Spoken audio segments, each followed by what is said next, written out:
Kemeriahan pesta beriringan dengan pertarungan, di mana di satu sisi Momo dan lainnya sedang bertarung dengan Admiral. Sementara itu Nami, Tama, dan Zeus masih menikmati pesta makanan yang dihidangkan. Momo kesulitan melawan Aramaki dalam bentuk monsternya. Momo juga kewalahan mendapat lilitan maut itu. Yamato yang melihat Momo seperti itu mencoba untuk membantu. Momo malah memintanya untuk diam saja, karena Momo ingin menyelesaikan masalah pulaunya ini. Mengingat dia adalah seorang shogun yang akan membuat Wano Kuni menjadi lebih baik lagi. Sebab dari itu, jika dia tidak bisa memenangkan pertarungan ini sendiri, maka dia akan sangat gagal untuk menjadi shogun terhebat. Lanjut dari jutsu Raizo yang siap menembakkan api besar ke arah Aramaki karena dia tahu kalau kelemahan dari tumbuhan adalah api. Ketika menerima serangan itu, Aramaki merasa ketakutan. Tetapi dia hanya berpura-pura saja, lantaran dengan api seperti itu tidak akan bisa mengalahkannya. Kenapa dia tahan api? Dikarenakan Admiral itu memiliki teknik ketahanan api.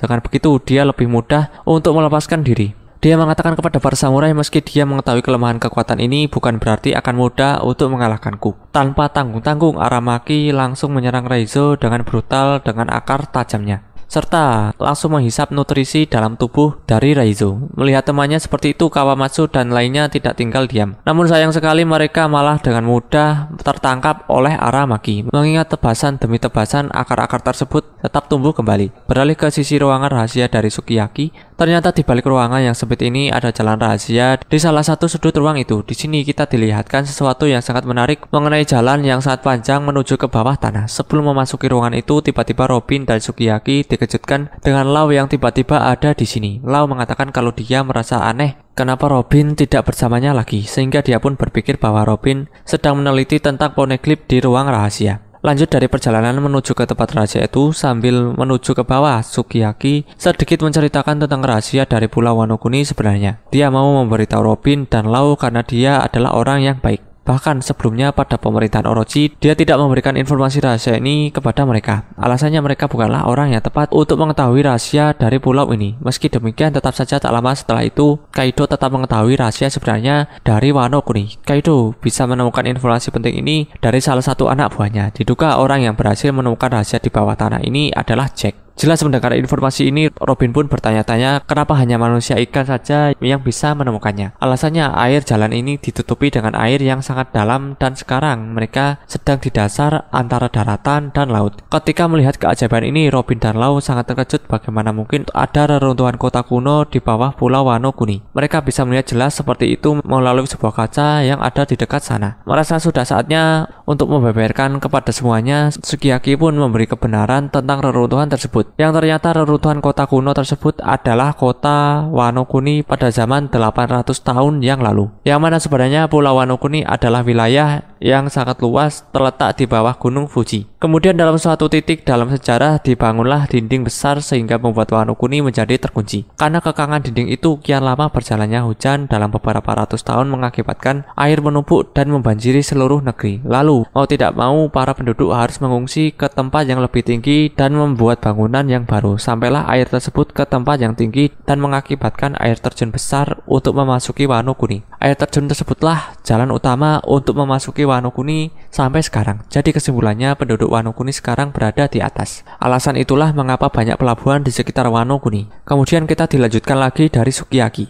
Robin dan Lau tiba-tiba di salah satu ruangan rahasia. Ternyata itu adalah tempat batu Lord Poneglyph berada. Selain dari batu ini, Sukiyaki mengatakan kalau di kaki Gunung Fuji, jauh di bawahnya terdapat senjata kuno yang disebutkan di awal. Senjata itu adalah Pluton. Sukiyaki hanya mengetahui informasi ini saja. Dan untuk bentuk dari Pluton ini, dia tidak mengetahui betul bentuknya seperti apa. Dikarenakan Pluton terpendam di dalam reruntuhan di bawah Gunung Fuji. Sukiyaki kemudian menjelaskan ada satu cara untuk mengeluarkan Pluton dari tempat itu. Jawabannya adalah menghancurkan dinding besar tersebut. Dengan demikian, maka Pluton bisa didapatkan. Satu hal baik lainnya, Wano benar-benar akan bebas seperti yang dikatakan oleh Oden. Sukiyaki mengetahui persoalan ini dikarenakan informasi ini diwariskan kepada cucu-cucunya. Namun bedanya di sini, Sukiyaki tidak mengetahui alasan kenapa Oden mau membuka Wano Kuni. Mungkin Oden menemukan alasan lain saat berlayar dahulu. Kembali pada pertarungan di luar ibu kota bunga, Yamato dan Akazaya dibuat tidak berkutik oleh Aramaki sambil berkata bahwa kalau Kaido masih di sini, maka sudah pasti dirinya dan angkatan laut tidak akan datang ke sini. Namun karena sekarang Kaido sudah dikalahkan, maka kesempatan besar untuk merebut pulau tak bertuan ini akan semakin besar. Ditambah lagi topi jerami juga ada di sini. Jadi ini adalah saat yang pas untuk mendapatkan dua kesempatan itu. Dirasa sangat sulit untuk menghentikan Admiral yang satu ini. Yamato meminta Momo untuk meminta bantuan kepada Luffy dan lainnya. Dikarenakan Luffy tidak akan kalah melawan orang semacam ini. Mengucapkannya, Momo malah menangis ketika Yamato mengatakan seperti itu. Dikarenakan mulai dari sekarang dia tidak harus menerima bantuan dari Luffy lagi, terutama Yamato. Kenapa Momo sangat egois seperti itu? Lantaran Yamato sudah menjalani hidup yang sangat sengsara di Onigashima. Jika dia hidup seperti ini terus, maka Yamato tidak akan bebas. Alasan itulah Momonosuke mengatakan untuk pergi dari sini. Tidak hanya itu saja, mulai detik ini Momo dan penduduk negeri Wano Kuni harus bisa melindungi negara mereka. Bila mereka tidak bisa melakukan hal ini, maka tak menutup kemungkinan jika ada lawan yang berbahaya masuk, maka pulau ini akan hancur seperti sebelumnya. Aramaki yang mendengar Momonosuke berkata omong kosong seperti itu langsung memaki-makinya, karena dia tidak pernah berpikir kalau ada seekor naga yang memalukan seperti dirinya.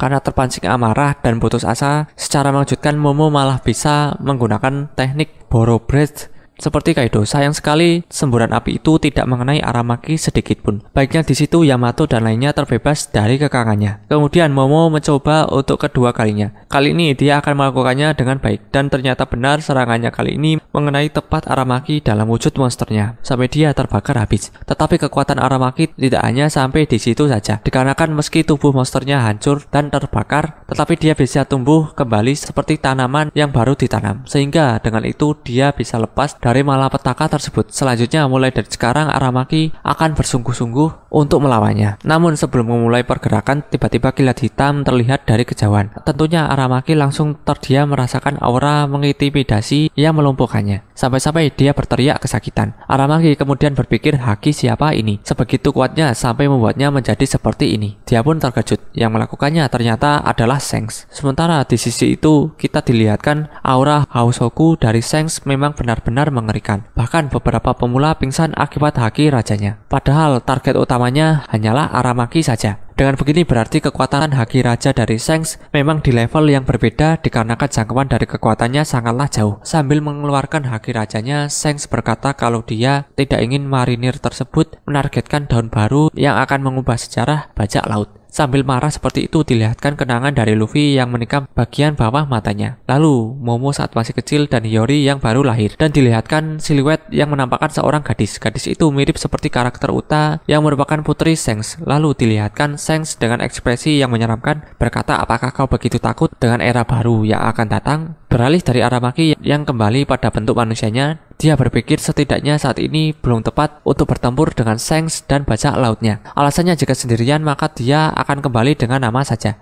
Dengan begitu Aramaki pergi dari pulau ini sebelum masalah besar terjadi. Dengan sifat Momo yang berubah membuat semuanya menjadi terharu. Mengingat Momo sudah seperti shogun pendahulunya. Luffy, Zoro, Sanji, dan Jinbe ternyata mengetahui kalau Admiral mendatangi pulau ini. Akan tetapi mereka duduk santai melihat pertarungan tersebut. Sebab dari itu sebelumnya mereka tidak ada di dalam pesta bersama Franky dan lainnya. Luffy tersenyum melihat Admiral itu pergi. Dia tahu benar siapa yang menggunakan haki raja barusan. Dia berkata entah bagaimana wajah yang familiar muncul di pikirannya, menjelaskan bahwa Luffy mengetahui kalau haki itu adalah milik Shanks. Shinobu dan Raizo sedang diberi perawatan yang serius dikarenakan sebelumnya nutrisi dalam tubuhnya diserap oleh Aramaki yang mengakibatkan tubuhnya menjadi menyusut. Jelas melihat hal itu membuat Kinemon khawatir karena dia tidak tahu mengenai pertarungan yang sedang terjadi. Namun meski begitu mereka tetap harus tenang sampai keadaan mereka berdua membaik. Kemudian dalam perbincangan tersebut, para Akazaya ternyata tidak terima dengan perkataan dari Aramaki tentang kedatangannya ke Wano, yaitu jika bukan karena Kaido kalah, maka angkatan laut tidak akan datang ke sini. Kemudian dalam perbincangan tersebut, para Akazaya ternyata terima dengan perkataan dari Aramaki tentang kedatangannya ke Wano. Jika bukan karena Kaido kalah, maka angkatan laut tidak akan datang ke sini. Dengan bukti itu sudah menjelaskan alasan pemerintah takut dengan Wano ialah karena Kaido. Perkataan tersebut pula menjelaskan kekuatan Wano saat ini masih kurang kuat untuk menghadapi mara bahaya yang besar nantinya. Kemudian Kinemon menjelaskan di mana dia pada insiden itu. Ternyata dia sedang bersama Zoro ketika Aramaki datang. Dia meminta maaf lantaran tidak ada dalam peristiwa itu. Walaupun begitu, Inuarashi dan Nekomamushi berkata kalau dia tidak usah khawatir. mengingat kondisi dari Shinobu dan Raizo tidak seburuk yang dikira. Mungkin dalam beberapa waktu akan kembali normal lagi. Sementara itu, setelah insiden pembakaran kemarin, nyatanya Zuru baik-baik saja. Hal ini terbukti dari kondisinya yang terluka sedikit di bagian kepalanya. Setelah bertemu dengan Kinemon, mereka kemudian menuju ke ibu kota bunga untuk memeriahkan acara. Setelah pembicaraan itu, Inu dan Neko memanggil Carrot untuk menghadap ke depannya. Tanpa basa-basi, Inu dan Neko memintanya untuk menjadi raja baru dari kerajaan Mokomo. Alasannya mereka akan tetap di sini untuk melayani sang shogun dan penduduk Wano Kuni. Awalnya Carrot tidak paham dengan apa yang dikatakan oleh Inu dan Neko, tapi setelah mendengarkannya 2 kali, dia langsung menolaknya, dikarenakan dia tidak bisa menjadi raja untuk saat ini. Tentu mendengar jawabannya itu, Inu dan Neko kembali untuk meyakinkannya bahwa sekarang Carrot sudah kuat dan cocok untuk menjadi raja baru. Lantaran dia sudah pernah keluar dari Zou dan pernah mengalami masa-masa yang sulit. Lalu dengan pengalaman yang penting tersebut akan sangat berguna untuk menjaga kerajaan Mokomo untuk era baru ini. Dari belakang, Sicilian langsung mengatakan kalau tugas mereka saat ini adalah melindungi Zou, yang artinya dia juga akan membantu Carrot untuk menjadi raja yang baik. Bukan mereka saja, Wanda dan lainnya juga akan membantu sebaik mungkin dalam mengarungi era baru ini, sama seperti kata Pedro dahulu, bahwa saat ini giliran dari Carrot untuk menjadi orang yang hebat. Akhir pembicaraan itu, Inu dan Neko akhirnya menyerahkan Zou kepada Carrot dan lainnya. Dengan begini, Carrot sudah resmi menjadi Raja Mokomo pada era baru ini. Lalu, Sukiyaki akhirnya membeberkan identitasnya kepada Momonosuke dan Hiyori. Sejujurnya di sini, Momo juga sangat terkejut bagaimana mungkin kakeknya masih hidup pada kerasnya Wano Kuni masa pemerintahan Orochi. Akan tetapi, Momo tetap yakin masih ada bagian klan Kozuki yang masih hidup. Berbeda dengan Momo, Kawamatsu sudah menyadari dari awal, mengingat Hitetsu bukanlah orang penempa pedang biasa. Kecurigaan itu muncul dari beberapa festival. Hitetsu selalu memakai topengnya. Walaupun meski beberapa kali curiga, tetapi dia tidak berani untuk membuktikan kecurigaannya tersebut. Sementara itu, Kinemon yang tidak tahu apapun hanya bisa terkejut melihat ayah Oden masih hidup. Di sini Sukiyaki memberitahu semuanya bahwa sebentar lagi dia akan benar-benar pensiun tanpa diketahui oleh para penduduk. Dengan begitu, maka tidak akan ada kerusuhan mengenai keberadaan dirinya yang sebenarnya. Sementara itu, kru topi jerami sedang berbicara. Di tengah pembicaraan tersebut, Robin membeberkan tentang Pluton ada di sini. Frankie yang mendengar kata Pluton langsung terkejut karena dia tidak mengira kalau Pluton yang asli benar-benar masih ada, apalagi ada di bawah kaki Gunung Fuji. Kemudian Robin pun bertanya kepada Luffy apakah dia mau senjata kuno tersebut. Dengan lantang Luffy menjawab kalau dia tidak membutuhkannya. Entah apa yang dipikirkan oleh Luffy, mungkin saat ini hanya daging saja. Sehingga jika dia mendengar sesuatu selain itu, maka dia tidak peduli dan menghiraukannya saja. Padahal sudah jelas bahwa Pluton adalah senjata yang banyak dicari oleh pemerintah dunia maupun bajak laut seperti krokodil. Akan tetapi jika sang kapten berkata seperti itu, maka mereka pun hanya bisa mematuhinya saja. Karena sedari awal memberitahu hal ini, Robin sudah mengetahui Luffy akan berkata seperti itu. Pembicaraan terpotong dari kedatangan Shinobu yang kurus dan menjadi cantik seperti dulu, bersama dengan Tama yang berpose layaknya ninja. Tama mengatakan suatu saat nanti jika dia sudah menjadi ninja yang hebat, maka setidaknya izinkan aku bergabung dengan bajak laut topi jerami. Luffy menyetujuinya dengan senyum, sama halnya seperti yang dilakukan oleh Ace dahulu. Di samping pembicaraan itu ada seseorang yang sedang mengintai Luffy dan lainnya. Dia adalah Karibou.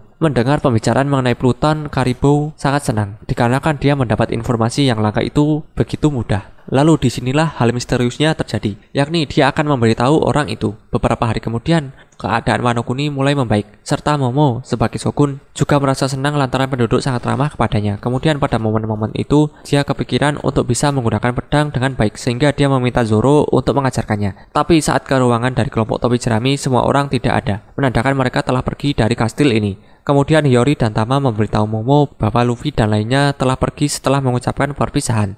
Ternyata tidak hanya Momo saja yang diberitahu, melainkan Kinemon juga demikian. Sekarang kelompok topi jerami sudah berada pada pelabuhan Tokage bersama Lau dan Kid. Lau mengatakan untuk pergi bergantian daripada bersama-sama. Namun, dengan marahnya Luffy sudah menetapkan hari ini akan pergi. Terlepas dari itu, sekarang mereka bertiga harus memilih jalan masing-masing. Seperti biasa, Luffy dan Kid akan menuju ke rute tercepat, yaitu ke arah tengah atau timur. Sedangkan Lau menuju ke timur laut. Kenyataannya, bukan rute timur yang tercepat, melainkan ke timur laut. Di sini Kid masih tidak menerima Bagi menjadi Yonko. Ternyata Bagi beraliansi dengan Crocodile dan Mihawk. Nama organisasi mereka adalah Cross Guild. organisasi ini memiliki peran yang besar pada masa ini. Kelompok ini sangatlah tidak masuk akal, dikarenakan mereka akan memberi semua angkatan laut bounty bagi ingin membuat pembunuh bayaran untuk siapa saja yang bisa melenyapkan para angkatan laut. Dengan adanya grup ini, maka pemerintahan juga akan siap-siap untuk melawan para pembunuh bayaran. Alasan inilah yang melandasi Bagi menjadi Yonko paling gila, mengingat dia sudah menyalakan api tempur secara langsung angkatan laut maupun pemerintahan dunia. Luffy yang tidak tahu apapun sangat terkejut mengenai informasi ini, apalagi Crocodile dan Mihawk tidak bisa diperintah oleh seorang pun. Jelas saja mendapat fakta ini, Luffy juga tidak terima,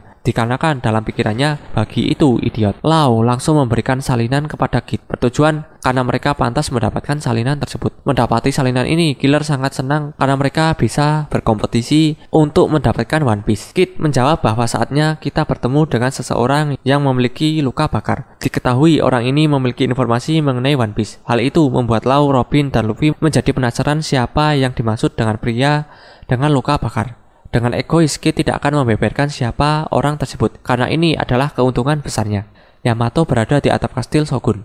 Dia berkata dengan keras kepada Momo dan semuanya bahwa saat ini waktunya pergi dengan Luffy, dan sudah waktunya untuk hidup seperti Kozuki Oden.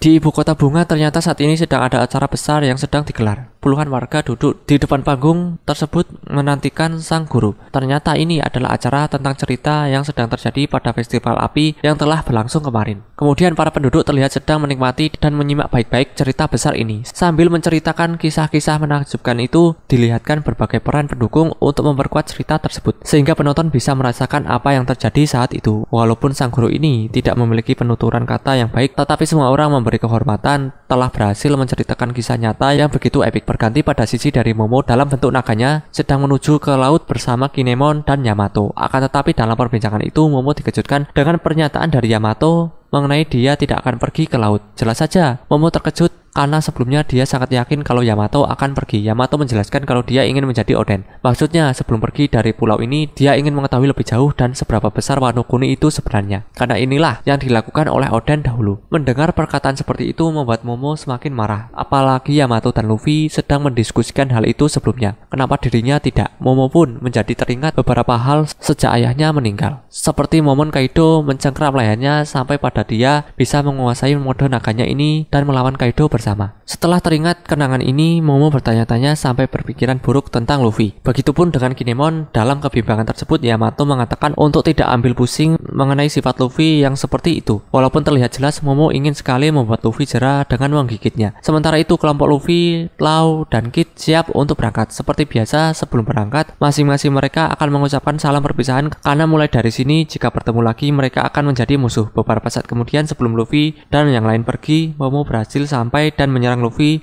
bersama Yamato dan Kinemon. Di situ memang terlihat Kinemon dan Momo benar-benar ingin menyerang Luffy tanpa rasa takut sekalipun. Tapi ternyata tujuan Momo bukan itu. Dia pun mengungkapkan jelas kenapa dia ingin bertemu Luffy sebelum pergi. Seperti biasa, walaupun seorang shogun, Momo kali ini menangis lagi dengan histeris sambil berterima kasih mengenai bantuan yang dilakukan oleh Luffy dan semuanya. Berkat mereka dia bisa mengambil alih Wano Kuni. Jika mereka pergi dari sini setelah bersama dalam beberapa waktu, maka dia akan kesepian. Momo juga takut apa yang terjadi jika tidak ada Luffy dan lainnya di masa depan. Dalam kesedihan itu, anggota topi jerami tersenyum seperti biasa dan beberapa kali mengejek Momo yang sedang menangis. Kemudian Luffy meminta sesuatu kepada Usopp yang sudah disediakannya sebelumnya. Sembari sudah menunggunya di sini, Luffy berkata sikap dari Momo tidak mencerminkan seorang shogun yang kuat dan tegas. Meski begitu, Luffy menganggapnya sebagai adiknya sekarang, seperti halnya yang Ace dan Sabo lakukan dulu terhadapnya. Kemudian Momo membuka isi dari hadiah itu. Ternyata isinya adalah bendera bajak laut topi jerami. Sambil pergi dari lautan itu, Luffy mengatakan dengan keras ketika di kondisi sesulit apapun, Luffy meminta Momo dan lainnya untuk mengingat perjalanan yang sudah dilalui.